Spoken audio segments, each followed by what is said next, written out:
안녕하세요. 장윤선 변호사입니다. 오늘은 미리 예고해 드린 바와 같이 가계약금의 반환 및 배액상환 문제에 대해서 살펴보도록 하겠습니다. 우리 일반적인 거래에서 많이 수수되고 있는 가계약금의 법적 성질을 어떻게 볼 것인가, 가계약금을 위약금으로 볼 수 있을 것인가, 이런 문제들에 대해서 자세히 공부해 보도록 하겠습니다. 먼저 가계약금의 정의에 대해서 살펴보도록 할게요. 가계약금의 정의에 대해서는 판례에 나온 내용을 제가 그대로 인용을 했습니다. 한번 읽어보겠습니다. 우리 사회의 일반적인 거래 관행에 가계약 내지 가계약금의 지급이라는 형태의 법률 행위가 광범위하게 형성되어 있지만 그 법률상의 의무와 구속력의 정도에 관하여 정립된 법리가 없다.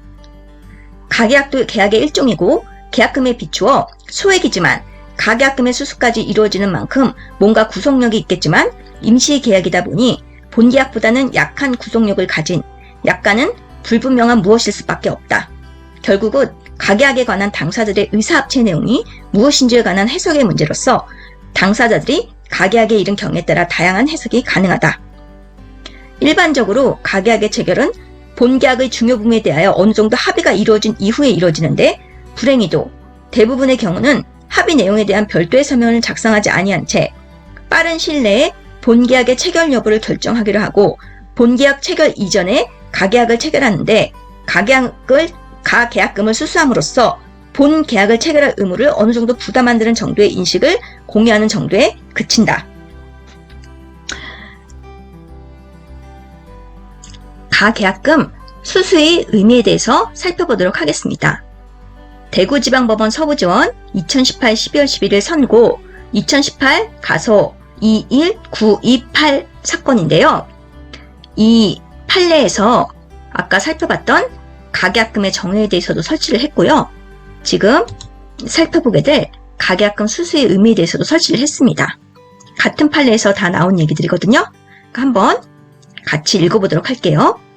위와 같은 가계약에 있어서 우리 사회에 일반적으로 용인되는 가계약금에 관한 인식은 당사자들 사이에 다른 특별한 약정이 없는 한 다음과 같은 정도로 정리될 수 있다.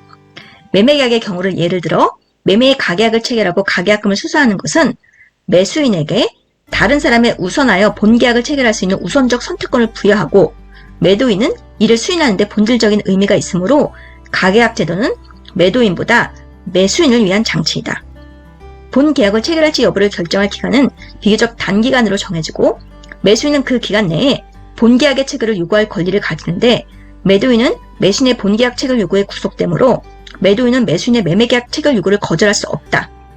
매수인은 일방적인 매매계약 체결 요구권을 가진 대신 매수인이 매매계약의 체결을 포기하는 경우 매수인은 가계약금의 반환 역시 포기해야 하는데, 이는 매도인이 매수인에게 일방적인 계약 체결 요구권을 부여함으로써 부담하는 법률적인 지위의 불안정성에 대한 보상의 의미를 가진다.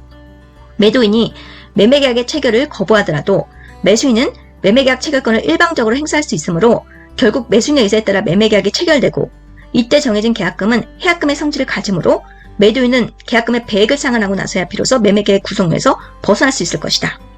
위와 같은 내용은 우리 사회의 일반화된 공감을 정리한 것이고, 당사자들의 구체적인 의사에 따라 다양한 내용으로 확장될 수 있음은 물론이다. 이 대구지방법원 서부지원 판결에서는 매수인에게 다른 사람의 우선하여 본계약을 체결할 수 있는 우선적 선택권을 부여하기 때문에 가계약금은 결국 매수인을 위한 장치라고 했습니다. 그래서 매수인은 일방적인 매매계약 체결 요건을 가진 대신에 매수인이 매매계약의 체결을 포기하는 경우 매수인은 가계약금의 반환 없이 포기해야 한다고 이렇게 판시를 한 것입니다. 근데 이 사안의 좀 사실관계를 살펴볼 필요가 있습니다. 이 사안에서의 사실관계는 어떤 거냐 하면요. 갑은 목적 부동산에 관하여 매매대금 2억 7천만 원, 잔급 지급일 2018년 10월 중순, 계약금은 매매대금의 10%, 가계약금은 300만 원이라는 을의 제안을 받고 2018년 4월 27일 을에게 가계약금 명분으로 300만 원 송금하였습니다. 갑은 매수인이고 을은 매도인이에요. 갑은 매매계약 체결 여부를 결정한 여유를 한 달 정도 달라는 데서 을에게 가계약금조로 300만 원을 보관하였는데, 갑의 사정으로 매매계약 체결을 포기한 사실관계였어요. 그러니까 매수인이 300만 원 송금하고 나서 본인의 사정으로 매매계약 체결을 포기하게 된 겁니다.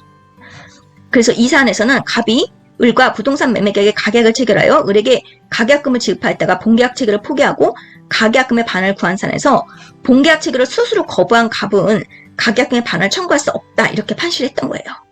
근데 이 사례는 1심 하급심 판례죠. 대법원 판결이 아니기 때문에 모든 가계약금 수수의 법률관계에서 이 판결대로가 다 적용된다 이렇게 말씀을 드릴 수 없어요. 다만 이 사실관계를 한번 살펴보시고 이런 사실관계에서 이런 판결이 났던 적이 있다. 이런 식으로 이해를 하시면 아마 도움이 되실 것 같습니다. 계약 성립을 위한 당사자 사이의 의사합치의 정도에 대해서 대법원 판례를 살펴보도록 하겠습니다. 2005-39594 판결인데요. 계약이 성립하기 위하여는 당사자 사이에 의사의 합치가 있을 것이 요구되고 이러한 의사의 합치는 당해 계약의 내용을 이루는 모든 사항에 관하여 있어야 하는 것은 아니나 그 본질적 사항이나 중요 사항에 관하여는 구체적으로 의사의 합치가 있거나 적어도 장래 구체적으로 특정할 수 있는 기준과 방법 등에 관한 합의는 있어야 한다. 한편 매매계약은 당사자 1방이 재산권을 상대방에게 이전할 것을 약정하고 상대방이 그 대금을 지급할 것을 약정하는 계약으로 매도인이 재산권을 이전하는 것과 매수인이 그 대가로서 금원을 지급하는 것에 관하여 쌍방 당사자의 합의가 이루어지면서 성립하는 것이다. 부동산 매매에 관한 가계약서 작성 당시 매매 목적물과 매매 대금 등이 특정되고 중도금 지급 방법에 관한 합의가 있었다면 그 가계약서에 잔금 지급 시기가 기재되지 않았고 후에 정식 계약서가 작성되지 않았다고 하더라도 매매계약은 성립하였다고 본 사례입니다. 그러니까 가계약서만 작성했어요. 그 가계약서에 매매 목적물, 매매 대금 등은 다 특정이 되고 중도금 지급 방법에 관한 합의까지 있었습니다. 근데 잔금 지급 시기가 기재되지 않았고 후에 정식 계약서는 작성이 되지 않았어요. 하지만 이 자체로도 벌써 목적물, 대금 특정됐죠? 중도금 지급 방법에 관한 합의까지 있었어요. 그럼 이 정도면 매매계약이 성립했다고 판례는 판시를 한 것입니다. 자, 그럼 가계약금을 위약금 약정으로 볼 수 있는지 이 부분을 살펴보도록 하겠습니다. 대법원 2007-40765 판결입니다. 처분 문서상 문헌의 객관적인 의미가 명확하게 드러나지 않는 경우 계약 내용의 해석 방법에 대해서 아래와 같은 내용을 판시했는데요. 일단 처분 문서의 의미를 알아야겠죠. 처분 문서란 뭐냐면 증명하려는 법률 행위가 그 문서 자체에 의하여 이루어진 경우의 문서로서 당사자가 계약할 때 본인의 의사를 표현하는 계약서나 약관과 같은 문서, 즉 합의 내용을 기재한 문서를 의미합니다. 우리가 흔히 작성하는 계약서들, 그리고 영수증, 차용증 이런 것들 다 처분 문서입니다. 그럼 이런 처분 문서에 대해서 어떤 식으로 해석하는지 살펴볼게요. 계약 당사자 사이에 어떠한 계약 내용을 처분 문서인 서면으로 작성한 경우에 문헌의 객관적인 의미가 명확하다면 특별한 사정이 없는 한 문헌대로의 의사표시의 존재와 내용을 인정해야 하지만 그 문헌의 객관적인 의미가 명확하게 드러나지 않는 경우에는 그 문헌의 내용과 계약이 이루어지게 된 동기 및 경위, 당사자가 계약에 의해 달성하려고 하는 목적과 진정한 의사, 거래 관행 등을 종합적으로 고찰하여 사회 정의와 형평의 이념에 맞도록 논리와 경험의 법칙, 그리고 사회 일반의 상식과 거래의 통념에 따라 계약의 내용을 합리적으로 해석해야 하고 특히 당사자 1방이 주장하는 계약의 내용이 상대방에게 중대한 책임을 부과하게 되는 경우에는 그 문헌의 내용을 더욱 엄격하게 해석해야 한다고 판시했어요.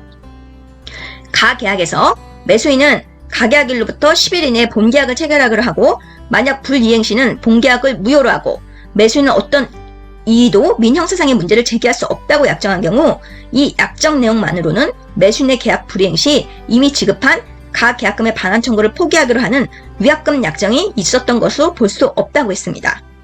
우리 지난 시간에 위약금 약정에 대해서 공부했었죠. 위약금, 말 그대로 약속을 위반했을 때 내는 돈이에요. 위약, 약속을 위반하는 거죠. 그러니까 채무 불이행과 항상 따라다니는 겁니다. 그러면 위약금 약정은 지난 시간에 배웠는데 특약이 있어야 된다 그랬어요. 특약이 있어야 된다고 했는데 지금 매수인은 어떤 이의도 민형사상의 문제를 제기할 수 없다. 이 문구만으로는 위약금 약정을 한 것으로는 볼 수 없다는 의미로 해석한 거예요. 그러니까 정확하게 가계약금의 반환 청구를 포기한다든가 아니면 상대방은 배액을 배상하겠다든가 이런 문구가 들어가야 된다는 거죠. 그런 문구 없이 매수인은 어떤 이의도 민형사상의 문제를 제기할 수 없다. 이런 문구만으로는 돈을 준다, 포기한다 이런 내용이 아니잖아요. 그래서 이 내용만으로는 위약금 약정이 있었던 것을 볼 수 없다고 했어요. 그리고 3번은 매도인의 기책 사유로 매매계약이 해지된 경우에 대해서만 위약금 약정을 둔 경우에 매수인의 귀책 사유로 매매계약이 해지되는 경우에도 매수인에게 위약금 지급과 인정된 여부는 소급, 그러니까 부인했습니다. 그러니까 매수인의 귀책 사유로 인하여 매매계약이 해지되는 경우에는 위약금 약정을 주지 않고, 매도인의 귀책 사유로 인하여 매매계약이 해지된 경우에 대해서는 위약금 약정을 주었다 하더라도 그 위약금 약정이 무효로 되는지 여부는 변론으로 하고, 매도인에 대한 위약금 규정이 있다고 하여 공평의 원칙상 매수인의 귀책 사유로 매매계약이 해지되는 경우에도 매도인의 귀책 사유로 인한 해지의 경우와 마찬가지로 매수인에게 위약금 지급과 인정되는 것은 아니다. 그러니까 매도인의 귀책 사유로 매매계약이 해지된 경우에 대해서는 위약금 약정을 두고, 매수인의 귀책 사유로 매매계약이 해지된 경우에는 매수인에게 위약금 지급 의무가 인정된다, 이런 약정이 없었던 거예요. 그러니까 위약금 약정하려면 둘 다에 대해서 위약금을 지급하도록 약정을 해야지, 한쪽에 대해서만 위약금 약정을 두었다고 해서 다른 상대방에게 당연히 위약금 지급과 인정되는 건 아니라는 겁니다. 이해가 되시죠? 그러니까 특약사항을 쓸 때 우리가 그만큼 신경 써서 잘 써야겠죠. 그래서 최종적으로 한번 정리를 해보자면, 자, 가계약금에 대해서 이제 가계약서를 작성하는 걸 가급적 권하는데요. 당사자, 목적물, 계약의 구체적인 내용 등을 특정하여 구체적으로 가계약서를 작성합니다.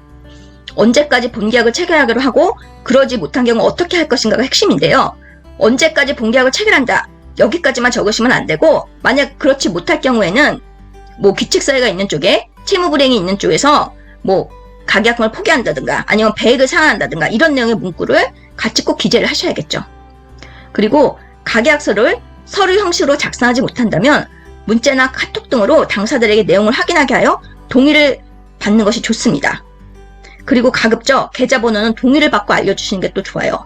그러니까 먼저 당사자 사이에 어떤 합의도 없는 상태에서 계좌번호를 알려주기 때문에 그 계좌번호에 돈을 입금하고 그런 것 때문에 문제가 되는 경우들이 많죠.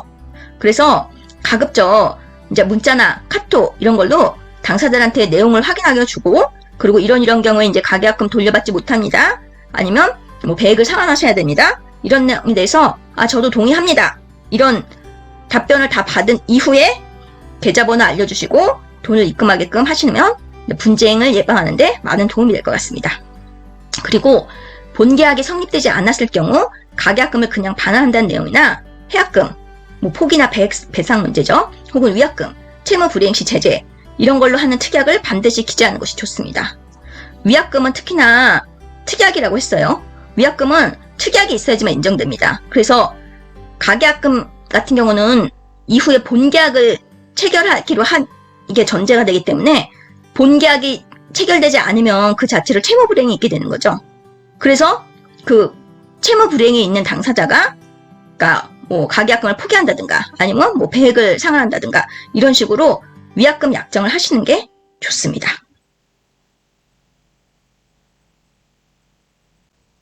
다음 시간에는 부동산 임대차 계약서를 함께 작성해 보도록 하겠습니다. 예전에 부동산 매매 계약서를 같이 작성해 본 적이 있죠? 이번에는 임대차 계약서를 같이 작성해 보시고, 그리고 이 작은 글씨 조항들 저랑 같이 읽으면서 하나하나 공부해 보도록 하겠습니다. 다음 시간 방송도 많이 시청해 주세요. 좋아요, 구독 눌러주시면 저에게 많은 힘이 됩니다.